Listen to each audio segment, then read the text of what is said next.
अस्सलाम वालेकुम। Programme special talk में आऊं जो मेज़बान फयाज़ कुरैशी।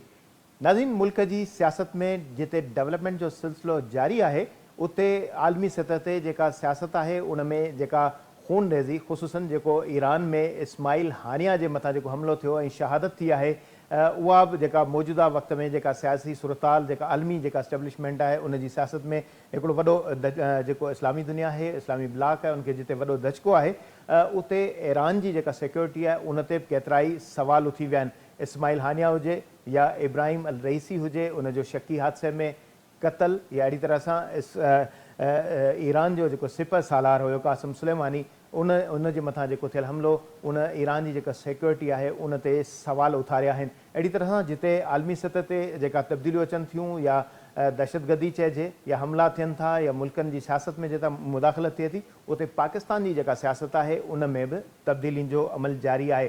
ख़ुसूसन पाकिस्तान तहरीक इंसाफ़ पारां मुख़्तलिफ़ मौक़िफ़ रखण खां पोइ ॿीहर फ़ौज सां ॻाल्हियुनि जे हवाले सां जेका आछ साम्हूं आई आहे, उन खां पोइ जेका PTI जेका मुल्क जी सियासत में ॿीहर मुतहरिक नज़र अची रही आहे, उते 2 हफ़्तनि अंदरि मुख़ालिफ़ धुर जो ग्रैंड अलायंस जोड़ण जे हवाले सां बि अॻुभराई साम्हूं आई आहे। पाकिस्तान तहरीक इंसाफ़ जो जेको मौक़िफ़ आहे उन ते हुकूमती धुर उनखे जहिड़ी रीति जेको कमज़ोर वठी रही आहे या सम्झी रही आहे त जेके ॻाल्हियूं आहिनि थियणु घुरिजनि, पर सियासत में फ़ौज जी मुदाख़लत ते उन्हनि जो इहो इतफ़ाक़ आहे त मुदाख़लत न हुजणु घुरिजे। बहरहाल ग्रैंड अलायंस जी जोड़ जक जारी आहे। हिकु पासे इहा सियासत आहे, ॿिए पासे जमायत इस्लामी पारां इस्लामाबाद पिंडी ते जे धरननि खां पोइ हाणे सूबाई जेके दारुल हुकूमत आहिनि उन्हनि में धरननि जे हवाले सां बि ऐलान कयो वियो आहे। जुमे ॾींहुं कराची में इहो एहतजाज करण जे हवाले सां ऐलान साम्हूं आयो आहे। ॿिए पासे जेका तहरीक इंसाफ़ जी जेका अॻुभराई आहे, सुप्रीम कोर्ट जो फ़ैसिलो आहे, उन फ़ैसिले खां पोइ जेका सूरत डेवलप थी रही आहे, उन में ख़ुसूसन जेका क़ौमी असेंबली में नई जेका कानून साज़ी या तरमीम करण जे हवाले सां कमेटी पारां मंज़ूरी ऐं क़ौमी असेंबली तोड़े सेनेट में ईंदड़ ॾींहंनि में जेका जेको एक्ट आहे उन जी मंज़ूरी जे हवाले सां सूरत जेका अॻुभराई थी रही आहे, उन में जेके सुप्रीम कोर्ट जो जेको फ़ैसिलो आहे 41 MNS खे रोकण जे हवाले सां कोशिशि कई पई थी वञे, त उन ते सियासत में ईंदड़ ॾींहंनि में कहिड़ी डेवलपमेंट थींदी। त शुरूआति जहिड़ी रीति पाण कयूं था इस्माइल हानिया जे हवाले सां जेका शहादत थी आहे हमास जे सरबराह जी ईरान में, ऐं जिते ईरान में चयो पियो थो वञे त हू पाण खे इंतिहाई महफ़ूज़ सम्झंदो हुयो ऐं मुख़्तलिफ़ उन जा दौरा ऐं ईरान जी जेका क़यादत उन सां मुलाक़ातूं या मुख़्तलिफ़ जेके तक़रीबुनि में शिरकत हूंदी हुई, त ताज़ो जेको तहरान में हमास सरबराह जो जेको मीज़ाइल हमले में मार्जन आहे उन ते केतिरा ई सवाल उथिया आहिनि। असां सां गॾु टेलीफोन लाइन ते असांखे जॉइन कयो आहे सीनियर सहाफ़ी तज़ीकार ताहिर हसन साहब। ताहिर साहब, आपको प्रोग्राम में खुश आमदीद। जी वेलकम। आप ठीक हैं? आपकी दुआएं हैं। अच्छा ताहिर साहब, शुरुआत करते हैं इस्माइल हानिया के हवाले से। जिस तरह जिक्र किया जो बड़ा वाक़या कल हुआ है, कैसे समझते हैं ईरान की जो सिक्योरिटी है उस पर सवाल उठते जा रहे हैं। हालांकि ईरान में हमास सरबराह अपने आप को महफूज भी समझते थे। माजी में जिस तरह इब्राहिम रईसी पाकिस्तान के दौरे पे आए तो बड़े यहाँ पर मामला दरपेश आए, रुकावटें खड़ी की गई, रास्ते बंद किए गए, तो तनकीद का निशाना बनाया गया। हालांकि स्टेट गेस्ट की जो सिक्योरिटी होती है वो इंतहाई अहम होती है, और रईसी साहब यहाँ से जब लौट कर गए ईरान में तो खैर खैरियत से ये जो उनका दौरा कामयाब भी कहा गया, और फिर ये दौरे के बाद जब वापसी हुई तो उनके ही अपने मुल्क में उनका जो हेलीकॉप्टर हादसे में जो शहादत हुई, तो फिर कहा गया कि नहीं हमले का इम्कान है। फिर इससे कबल अगर कुछ साल पहले 2020 में जाएं तो कासिम सुलेमानी साहब का जो है वो इराक़ के हुदूद में मारा जाना, शहादत की गई। तो ये कैसे सिनेरियो देख रहे हैं, आलमी जो सूरत हाल डेवलप हो रही है और ये जो हमले हो रहे हैं, कहाँ जाके ये आगे अपना रास्ता उनका तयन होगा?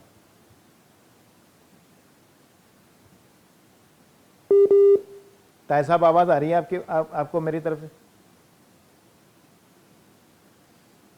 ताहिर हसन साहब, आवाज़ आ रही है मेरी? ॿीहर राब्तो करण जी कोशिशि कयूं था ताहिर हसन साहब सां। इस्माइल हानिया जी जिते शहादत थी आहे त उते तनक़ीद बि थिए थी त ईरान पंहिंजी सिक्योरिटी खे यकीनी बनाइण में नाकाम वियो आहे। बहरहाल जिते इहे समूरा मामला आहिनि उते इहो हिकिड़ो उनसर जेको आहे उन में वाद अचे थी त छा ईंदड़ ॾींहंनि में ईरान पंहिंजी सिक्योरिटी खे बहितर कंदो, या इहा जेका जंग आहे फ़लस्तीन खां शुरू थी ऐं फ़लस्तीन ऐं इसराइल जे विच में थींदड़ जंग ईरान ताईं फैली आहे, ऐं माज़ी में यूक्रेन जी जंग थी त दुनिया ते इन जा इंतिहाई ख़तरनाक असर पिया। हाणोको जेको इहो हमलो थियो आहे हमास सरबराह ते, उनखां पोइ आलमी जेका मार्केट आहे उन ते वॾा असर पिया आहिनि।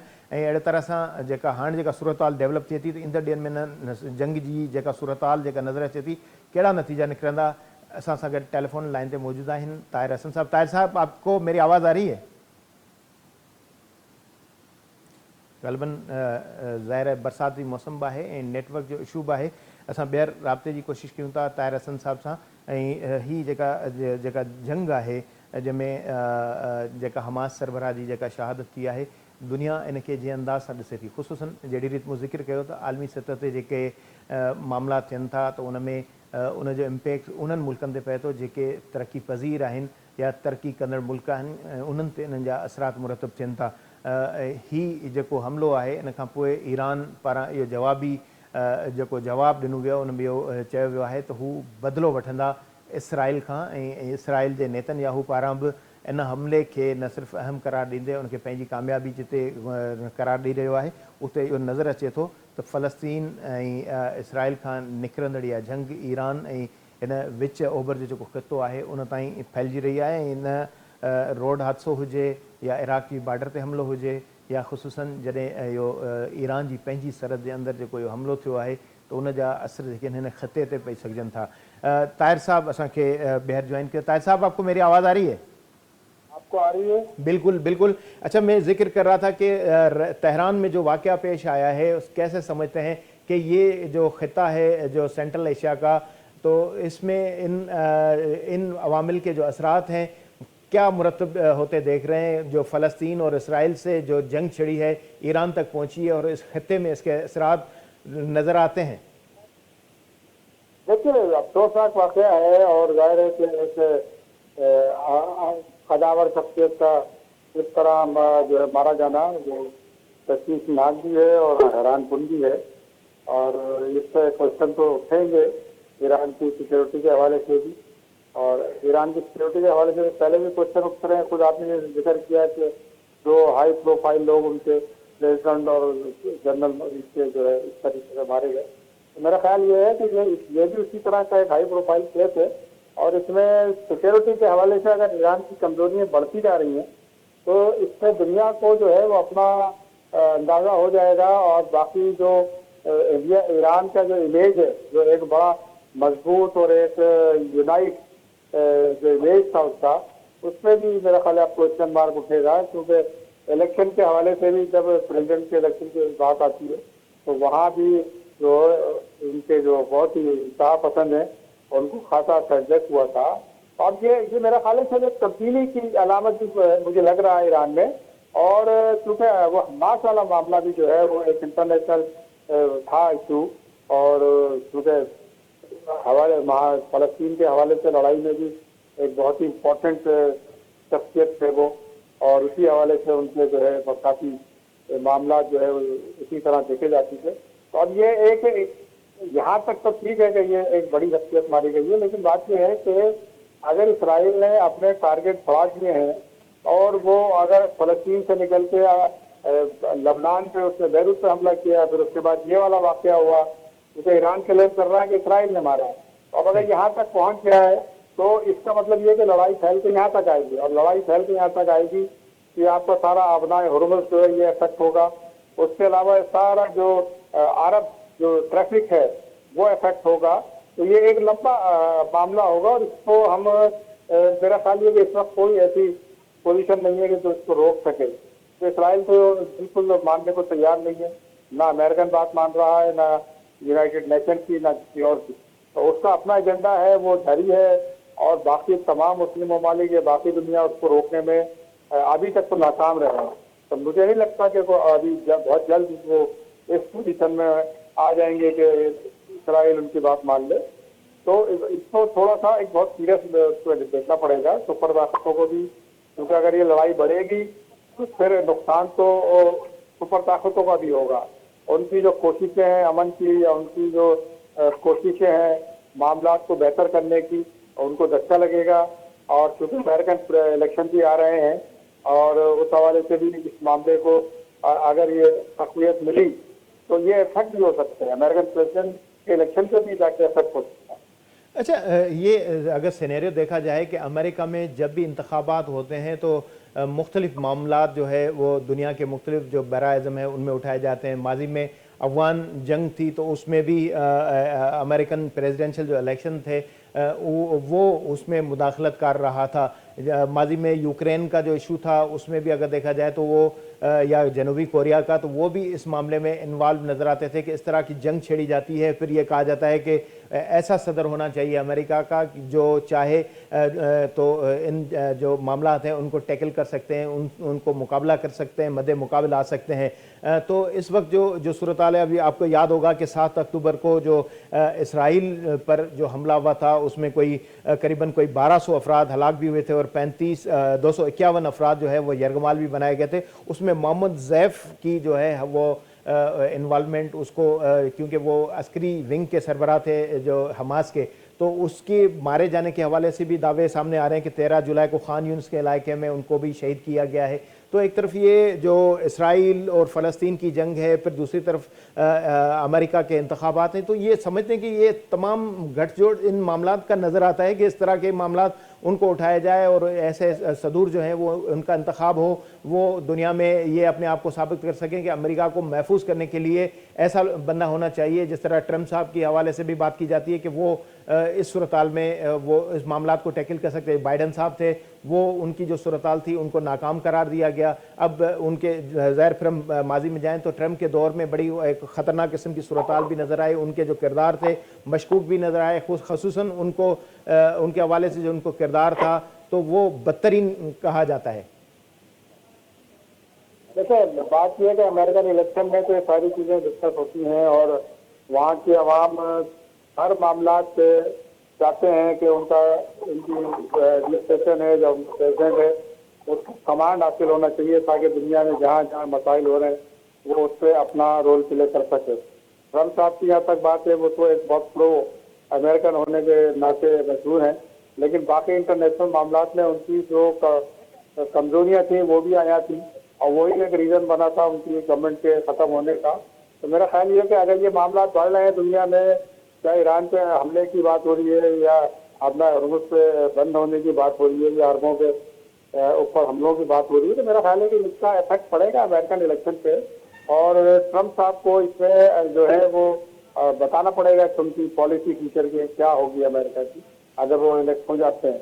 क्योंकि उनके बारे में तो सिर्फ यही कहा जाता रहा है कि वो प्रो अमेरिकन है, वो चाहते हैं कि अमेरिकन किसी और मामलात में इन्वॉल्व ना हो और ये बाकी जो दुनिया के मामलात हैं उससे दूर रहें। तो वो जरा मुश्किल हो जाएगा और अमेरिकन इस्टेब्लिशमेंट पता नहीं इसको कितना एक्सेप्ट करेगी या नहीं करेगी, ये अभी कुछ नहीं कहा जा सकता। लेकिन उनका लास्ट इलेक्शन में शिकस्त इस बात का इंडिकेशन है कि वहाँ इस्टेब्लिशमेंट ने उनके प्लान को एक्सेप्ट नहीं किया था और वो इलेक्शन हार गए थे और बाइडन जीत गए। अच्छा, थोड़ा हम नीचे आते हैं। जिस तरह हम दुनिया की जो फोकस चीज़ नज़र आती है वो ये कि जो अमेरिका हो या यूरोपीय यूनियन के ममालिक हैं, वहाँ इंसानी हकूक़ का एहतराम जो है वो उसको ज़्यादा वो नज़र आता है कि वो बड़े इंसानी हकूक़ के अलमबरदार हैं। मगर दूसरी जानब अगर जहाँ उनके मुखालिफ ममालिक होते हैं, अफ़गानिस्तान में माजी में बम ब्लास्टिंग की गई या इसराइल का और फ़लस्तीन का मामला था तो उसमें मासूम बच्चे उनकी हज़ारों की तादाद में हलाकत हुई। एक तरफ वो अपने आप को इंसानी हकूक़ का चैम्पियन करार देता है, दूसरी जानब वो इस तरह के वाक़यात होते हैं तो वहाँ उनकी इस तरह की ना मजम्मत सामने आती है, न इस तरह के वाक़यात पर उनकी कोई आवाज़ उठती है। तो ये एक वो दो जो तरह की जो सोच होती है उनकी, समझते हैं कि दोगलापन नहीं है। हाँ, देखिए इसको जो भी कह लें आप, लेकिन बात यह है उनका अपना एक नेशनल इंटरेस्ट है और उनका एक इकोनॉमिक इंटरेस्ट है, तो वो दोनों चीज़ों को प्रोटेक्ट करते हैं और जहाँ जहाँ उनको ज़रूरत पड़ती है वो जिस तरह की वायलेशन करना चाहते हैं वो करते हैं, चाहे ह्यूमन राइट की वायलेशन हो या कोई और वायलेशन हो। और उनका तो हमेशा से ये रोल रहा है, इसमें आप कोई भी उनको नाम दे सकते हैं, इसमें कोई मेरा ख्याल है दो राय नहीं है, लेकिन वो अपने इकोनॉमिक इंटरेस्ट को देखते हैं और अपनी पावर की जो हैसियत है उसको देखते हैं। क्योंकि रशिया के पावर से पीछे हटने के बाद अमेरिका अकेला एक सुपर पावर बन के सामने आया है और ये बहुत ही निगेटिव हुआ है। बैलेंस पावर जो है वो खत्म हो गया है और इसी की वजह से बहुत सारे मसाइल दुनिया में बढ़ते जा रहे हैं। क्योंकि अमेरिकन समझता है कि वो अकेला सुपर पावर है और वो जहाँ जो चाहेगा करेगा और वो कर भी रहा है और उसके नताइज भी खराब आ रहे हैं। पूरी दुनिया में अमन डिस्टर्ब हो गया है, तमाम मामला खराब होते जा रहे हैं, चाहे ह्यूमन राइट्स के मामला हों या दूसरे मामला हों। तो वो अपने इकोनॉमिक इंटरेस्ट को ज्यादा प्रेफर करते हैं और उसमें उनका पूरी कोशिश होती है कि उससे किसी को भी नुकसान हो रहा है वो कोई बॉर्डर नहीं करते। अच्छा। उनका अपना इंटरेस्ट ये होता है कि हमारी इकोनॉमी बढ़े, हमारे जो मफादात हैं वो पूरे हों और उसी पॉलिसी पे वो चलते रहे हैं और आइंदा भी चलते रहेंगे, चाहे ट्रम्प हो या ना हो या कोई और प्रेसिडेंट हो। उनका एक अपना सिस्टम है, उस सिस्टम से कोई वो पीछे नहीं हटने को तैयार है। अच्छा ताहिर साहब, जिस तरह आपने सुपर वन मैन शो की बात की, इसी तरह अगर इस जो ईरान के जो हमले, ईरान के ऊपर जो हमला हुआ है, फिर इसके बाद जवाबी ज़ाहिर हुआ, उन्होंने सुर्ख झंडा भी अपना लहरा दिया जो इंतकाम की अलामत है। तो उस मामले के बाद आप समझते हैं कि खित्ते पर इसके क्या असरात होंगे? पाकिस्तान पहले ही इस जो वन मैन शो के सुपर पावर के ताबे बहुत ही कुछ भुगत भी चुका है और इस वक्त फाइनेंशियली क्राइसिस जो है हमारे, वो हमारे लिए मुश्किलात के असबाब हैं। ज़ाहिर इस जंग से जहाँ आलमी मार्केट में तेल जो है वो भी महंगा हो जाता है, तो हम तरक्की या फतह तो नहीं है कि हम सारी सूरताल को फेस भी कर सकें, माली मसाइल का भी शिकार हैं। तो समझते हैं कि खित्ते और हमारे ऊपर इसके क्या असरात मुरतब होते नज़र आ रहे हैं? देखिए, जब जब इस अमेरिकन इंटरेस्ट जो है वो इस तरह फैला है इस रीजन में, तो हम इफेक्ट तो हुए और पाकिस्तान ज्यादा इफेक्ट हुआ है, इसलिए कि पाकिस्तान अमेरिका को अपना एलाई समझता है और एलाई होने के नाते वो उसके एजेंडे पे, उसकी पॉलिसी पे जो है पूरी तरह अमल दरामद भी करते हैं, कोशिश करते हैं कि उसको जो है वो कुछ भी रखा जाए, चाहे उसका फायदा हो या ना हो, लेकिन वो कोशिश पूरी करती है पाकिस्तान की स्टेब्लिशमेंट। तो अब ये भी एक तरह का रीजन पे ही अटैक है, ईरान पड़ोसी मुल्क है हमारा, और इस तरह का हमला जो है ये हमारे लिए भी एक अलार्मिंग है। मेरा ख्याल ये है कि अब इस पर कोई हमारी नेशनल असेंबली का इजलास हो रहा है, तो कौमी लेवल पे कुछ बात होनी चाहिए, इस पर क्या पॉलिसी होनी चाहिए, क्या एजेंडा होना चाहिए। लेकिन मेरा ख्याल ये है कि हम इससे इफेक्ट होंगे, इसलिए कि हम जो है वो रशियन सूरत हाल, ये आपको पता है, उसका एग्रेशन भी जारी है, तो वो अपना एक मामले, अपनी पॉलिसी, अपना स्टैंड लिए हुए है। तो हमारे लिए तो मुश्किलात आएंगी। अब हमें अब उन मुश्किलात से निकलने के लिए अपनी लोकल पॉलिसीज को थोड़ा सा बेहतर बनाना होगा, अपने जो इंटरेस्ट हैं पड़ोसियों के साथ उनको बेहतर करना पड़ेगा, दोस्तियाँ करनी पड़ेंगी, ताकि हम मज़ीद किसी मुश्किल में ना आए, हमारे लिए रास्ते बनना हो। तो हमें तो एक नई सूरत हाल में जाने के लिए तैयारी करनी पड़ेगी। अच्छा। और उसके लिए यकीनन कौमी असेंबली जो है वो एक रोल है हमारे पास, अगर वो चाहेंगे तो उसको बेहतर बना सकते हैं और हम उस क्राइसिस से बच सकते हैं जिससे आप निशान लेंगे। अच्छा ताहिर साहब, लाइन पे रहेगा, वक्त ब्रेक का हो रहा है। हम आलमी सूरताल से जो हमारी नेशनल कौमी सूरताल है उस पर भी आएंगे। इस वक्त जो सियासत में जो रमूज हैं, एक शॉर्ट ब्रेक लेते हैं, वापस आते हैं वठुदा कड़ी नंडी साई।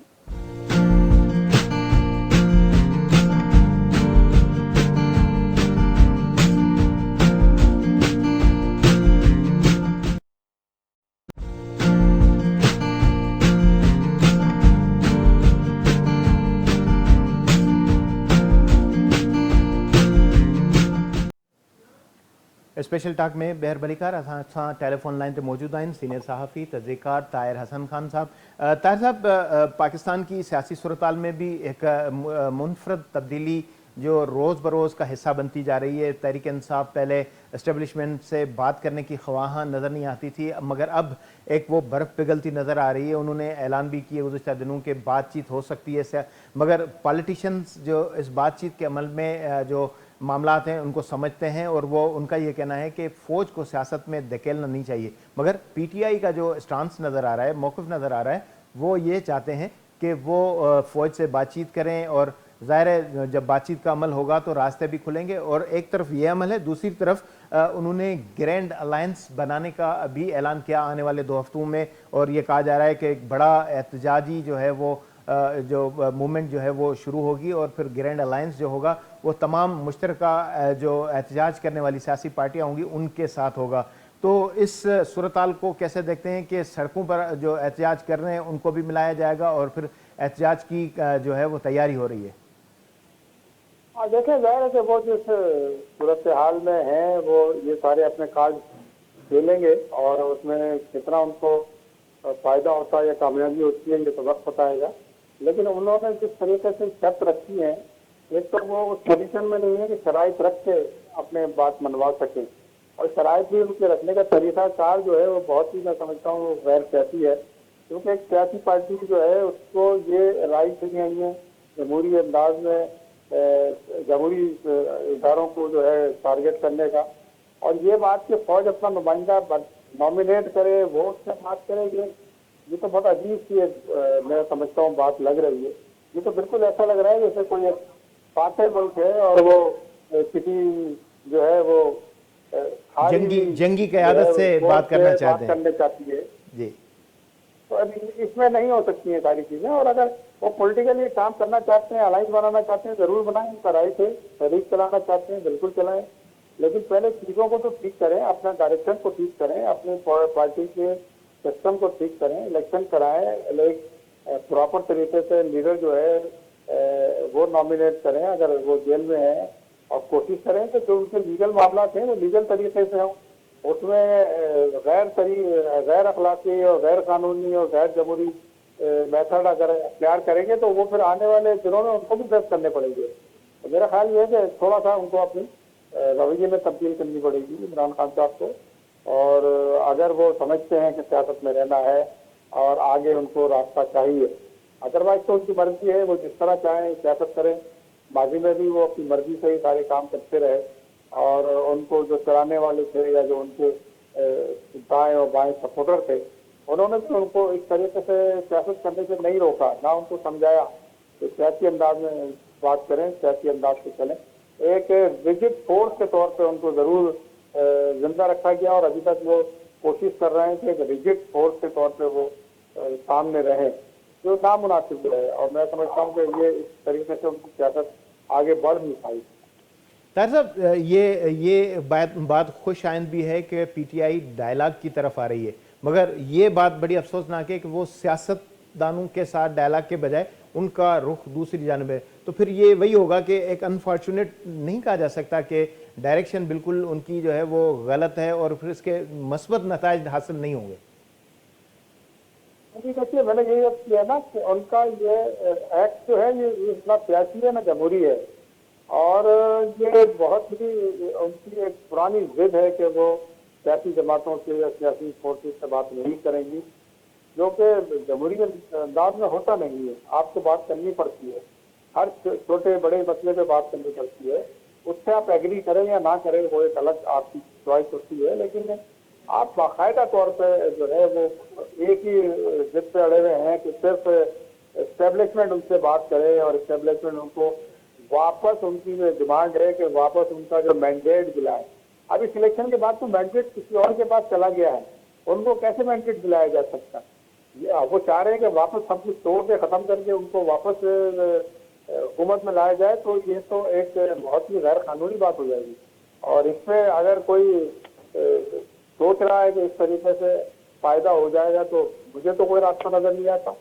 और आगे तो इनको खुद ही फैसले करने जो भी करने होंगे। अच्छा ताहिर साहब, यहाँ एक अहम बात जो नज़र आती है वो ये है कि गुज़िश्ता दिनों वफाकी काबीना का इजलास भी हुआ था और जिससे कबल ये बातें हो रही थी कि तहरीक इंसाफ पर पाबंदी लगाई जाए, मगर ये फैसला नहीं हुआ। और इस तरह जब आज एहसन इकबाल की स्टेटमेंट भी सामने आई है कि इदारों ने जब भी समझा तहरीक इंसाफ पर पाबंदी लगाने का फैसला हो सकता है, तो ये जो टर्निंग नज़र आ रही है बातचीत की, ये इसी धमकी का नतीजा है कि वो बातचीत करने के लिए अपना नुक्ता तो पेश कर रहे हैं, मगर ये कि गलत जगह पे, यानी जो दुरुस्त जहां बातचीत होनी चाहिए। तो एक तो ये है सवाल उठता है, दूसरा ये है कि जब ये सारी बातें बातचीत की मामलात आते हैं तो ये भी सवाल उठने में आ जाता है, जहाँ तहरीक इंसाफ की तरफ से ये आवाज़ आई थी कि आने वाले दिनों में कारकुन तैयारी करें, इंतखाबात होंगे, तो क्या ये खुशफहमी है या कि इस तरह की कोई वाकई हकीकत भी है कि आने वाले दिनों में इंतखाबात की कोई सूरत हाल भी नज़र आती है? हालांकि जो कानूनी तरीक़ेकार था सुप्रीम कोर्ट के ज़रिए, इलेक्शन कमीशन के ज़रिए जो मामलात हुए, फिर इंतखाबात हुए, देर आयत दुरुस्त आयत हो गए, तो ये हुकूमत की वापसी की जो बसात उलटने की बात भी सामने आ रही है, तो ये भी कुछ हो सकता है ऐसा? देखिए, ये अभी फिलहाल तो नहीं कहा जा सकता, लेकिन पीटीआई पे पाबंदी लगाने की जो हुकूमत की ख्वाहिश है वो भी मैं समझता हूँ बिल्कुल ऐसी है जैसे पीटीआई कहती है कि फौज से बात करेंगे। तो ये किसी भी पॉलिटिकल पार्टी को जिसके लोग मुंतखब है और पार्लियामेंट में बैठे हैं, आप कैसे उसको पीछे धकेल सकते हैं, कैसे उस पर पाबंदी लगा सकते हैं। और बजाय इसके कि आप उसको ग्राउंड में जाके पॉलिटिकली और जमहूरी अंदाज में डिफीट दें, आप उसको कानून की मदद से जो है पाबंदी लगाना चाहते हैं ताकि आपकी मुखालिफ फोर्स जो है वो कम हो जाए। आप इसमें और पॉलिटिकल जो है वो मसाइल खड़े कर रहे हैं, बजाय इससे कि आप हुकूमत में हैं, आप चीज़ों को कूल डाउन करें। और वो नहीं भी चाहते तो भी आपका स्टांस जो है वो जमहूरी होना चाहिए। आपका स्टांस जो है वो ऐसा नहीं होना चाहिए जिस तरह वो रिएक्ट कर रहे हैं। तो ये दोनों तरफ मेरा ख्याल एक एक्सट्रीमिज्म दिखाई दे रही है जो उनको खत्म करनी पड़ेगी। ये किसी एक या दो शख्स की ख्वाहिशात से इस तरह ना तो पार्लियामेंट चलाई जा सकती है, ना तो हुकूमत चलाई जा सकती है, और ना ही सियासी जमातें चलाई जा सकती है। जब आप एतराज कर रहे हैं कि इमरान खान साहब जो है जमहूरी अंदाज में बात नहीं कर रहे, तो आपको भी जमहूरी अंदाज में बात करनी चाहिए। किसी पार्टी में पाबंदी जो है वो एक मेरा ख्याल है जमहूरियत गैर जमहूरी अंदाज होगा, और इसमें नुकसान फिर सारी पार्टियों का होगा, एक का नहीं होगा। क्योंकि जब आप रास्ता खोल देंगे किसी में पाबंदी लगाने का, तो कल आपकी भी बारी आ सकती है और दूसरों की भी आ सकती है। वो ही कहा जाता है ना कि जो करोगे कल भुगतोगे, ऐसा ना हो कि कल आपकी भी बारी आ जाए। मगर जो इंतखाबात का एक सवाल था कि अगर ये इस तरह के मामला अगर आगे बढ़े तो ये खदशा, जिस तरह मैंने जिक्र किया कि पार्लियामेंट को रिमूव भी किया जा सकता है, यानी वज़ीर आज़म ये तजवीज़ दें कि ठीक है भाई हम इस बात पर रजामंद हैं, दोबारा इंतखाबात कराए जाएँ। जिस तरह आपने पहले भी कहा कि ये तो मुमकिन नहीं कि बस जो आप सब छोड़ छाड़ के चले गए इसके बाद ये आप कहें कि फिर हमें हुकूमत दो। ये कोई बच्चों का खेल नहीं कि गुड़िया आपके हाथ में दे दें। देखिए, अगर ये गवर्नमेंट समझती है और प्राइम मिनिस्टर चाहते हैं कि ये सिस्टम खत्म किया जाए, तो कई तरीक़ाकार मौजूद है और वो बिल्कुल अपनी गवर्नमेंट खत्म कर सकते हैं और ऐलान कर सकते हैं कि इलेक्शन होना चाहिए मुल्क। ये तो कानूनी है और जरूरी भी है। लेकिन क्या उस इलेक्शन से फौरी सारी चीजें हल हो जाएंगी? क्या सारे मामला ठीक हो जाएंगे? अगर हो जाएंगे तो कोई मुजायका नहीं है, लेकिन अगर नहीं होंगे और उसके बाद और बढ़ जाएंगे तो उसकी सारी खराबी का जो जिम्मा है वो तो फिर प्राइम मिनिस्टर पे आएगा, नून लीग पे आएगा। तो अगर उनके ख्याल में ये मुनासिब है तो इस पर यकीनन बात करें, असेंबली में बात करें, ऑल पार्टीज बुला के बात करें, पूछे राय लें लोगों की। स्टेक होल्डर हैं, असेंबली में काफी लोग हैं। सिर्फ किसी लाहौर में बैठ के फैसला करने से या नदिया गली में बैठ के फैसला करने से चीजें ठीक नहीं होंगी। आपको ग्राउंड पे आके असेंबली में डिबेट करनी पड़ेगी और आपको फाइल करना पड़ेगा कि आप जो कह रहे हैं या जो आप चाहते हैं वो ठीक है।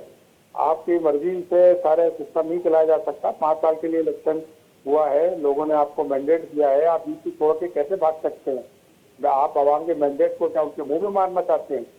आपको जब जैसे भी इलेक्शन में मिली है अक्सरियत, वो मिली है, अब आप उसको चलाएं, कोशिश करें, अपनी सलाहियत से पूरी इस्तेमाल करें। और अगर आपके पास सलाहियत नहीं है तो फिर दूसरी जो आपके साथ सेकेंड रनर अप पार्टी है उसको दे दें। ये जरूरी नहीं है कि अगर आप नहीं चला पा रहे हैं तो आप असेंबली तोड़ देंगे और हुकूमत खत्म कर देंगे और नए इलेक्शन में जाएंगे। ये भी कोई तरीका नहीं है। आइन में सारे दूसरे तरीके में लिखे हैं, आपको उस पर जाना चाहिए और वही मेरा ख्याल है एक सही डायरेक्शन होगी। अच्छा ताहिर साहब, यहाँ पर एक और भी सवाल पैदा होता है कि जहाँ पीटीआई ने आने वाले 2 हफ्तों में जो एजिटेशन शुरू करने के हवाले से अंदिया दिया है, ग्रैंड अलायंस बनाने का अंदिया दिया है, और तमाम वो पार्टियाँ जो रोडों पे सड़कों पर हैं उनको साथ लेने की बात की है। जमात इस्लामी भी इस वक्त पिंडी, फिर इस्लामाबाद, अब सूबाई दारुल हुकूमतों में एहतजाज करने जा रही है। जुमे को कराची, फिर पेशावर, फिर कोयटा, इसी तरह फिर दीगर मुकामात पर एहतजाज की बातें हो रही हैं। तो इन जो एहतजाज, उनका जो एहतजाज है, पहले कराची के मसाइल का जो हल था वो जमात इस्लामी थी, अब जमात इस्लामी मरकज़ में, कराची से मरकज़ में नज़र आ रही है। तो फिर वो एहतजाज की वो चीज़ें, एक तरफ पेट्रोल का मामला है, एक तरफ बिजली की महंगाई का मामला है, तो ये इम्पेक्ट क्या पड़ेगा? ये भी पीटीआई को सपोर्ट करेगा या पीटीआई इनको सपोर्ट करेगी? मेरा ख्याल पीटीआई जो है वो अवामी मसला पे बात तो नहीं कर रही है और ना ही उसका कोई स्टैंड है, ना उसने कोई बिजली के हवाले से, आईटी के हवाले से या अवामी मसाइल के हवाले से कोई इस तरह की मूवमेंट चलाई है और ना ही वो इंटरेस्टेड है। उनका इंटरेस्ट सिर्फ इसमें है कि उनको वापस इख्तियार में लाया जाए किसी भी तरीके से। तो जमात इस्लामी बहरहाल एक मूवमेंट चला रही है, सियासी मूवमेंट है उसकी, और अवामी मसाइल पे बात कर रही है, बहुत सीरियस मसाइल पे बात कर रही है। लोगों की मुश्किलात को जो है दूर करने की बात हो रही है। और इसमें एक्सपर्ट ये बात कह चुके हैं कि आईसीटी जो है वो बहुत ज़्यादा चार्ज कर रही हैं। और आज भी नेपरा ने ये कंफर्म किया है कि तमाम डिस्कोज जो हैं ओवर बिलिंग करती रही हैं और अभी भी कर रही हैं, और पैसे जो है वो लोगों की जेबों से निकलवा रही है जबरदस्ती। तो ये एक मुश्किल सूरत हाल है। और अगर जमात इस्लामी ने एक अच्छा स्टैंड लिया है, मेरी तो ये समझ में नहीं आ रहा कि बस पार्टी इस मामले में क्यों खामोश है, या एएनपी या बाकी जमातें इस पर क्यों खामोश हैं। और अगर उनके अपने लोगों पे जरूरत पड़ रही है तो मेरा ख्याल ये है कि उन्हें जमहूरियत को बचाना चाहिए, बजाय इसके कि अपने लोगों के इंटरेस्ट को बचाएं। नून लीग का भी यही सूरत हाल है। पंजाब के गवर्नर कह चुके हैं कि तकरीबन 50 आईसीटी जो है वो नून लीग के लोगों की है। और इतना इतना बड़ा स्टेक है और इनके अपने हाथ में है, अपने लोगों के हाथ में है, तो कम से कम आप उसमें से 50% आप कम कर सकते हैं लोगों के बिजली के बिल। जो एक्सपर्ट है वो कह रहे हैं 25 रुपए से ज्यादा नहीं होना चाहिए। आप 60 और 70 के पैसे दे रहे हैं और वो हर महीने जो है एक नई एप्लीकेशन लेके और आप उसको 2 रुपए 4 रुपए 5 रुपए बढ़ाते रहते हैं। ये तो एक बहुत ही हमला है आवाम पे, मैं समझता हूँ। और इस हमले को अगर हुकूमत रोक सकती है तो उसको रोकना चाहिए।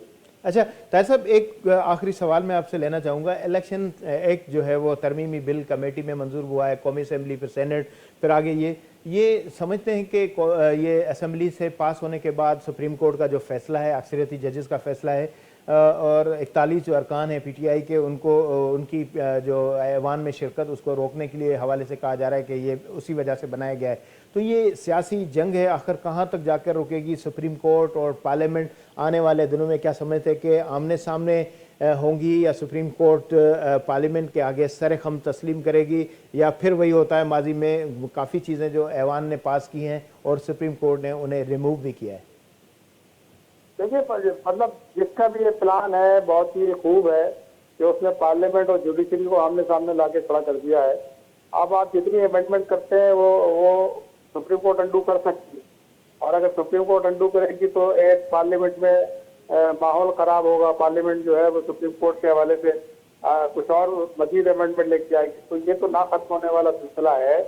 और अमेंडमेंट तो ये बहुत पहले हो जानी चाहिए थी इलेक्शन कमीशन के हवाले से, क्योंकि देखिए गलत बात तो वहां से शुरू हुई ना, जब दोनों पार्टियों ने, पीएस पार्टी और नून लीग ने जो है वो आपस में सीटें बांट ली।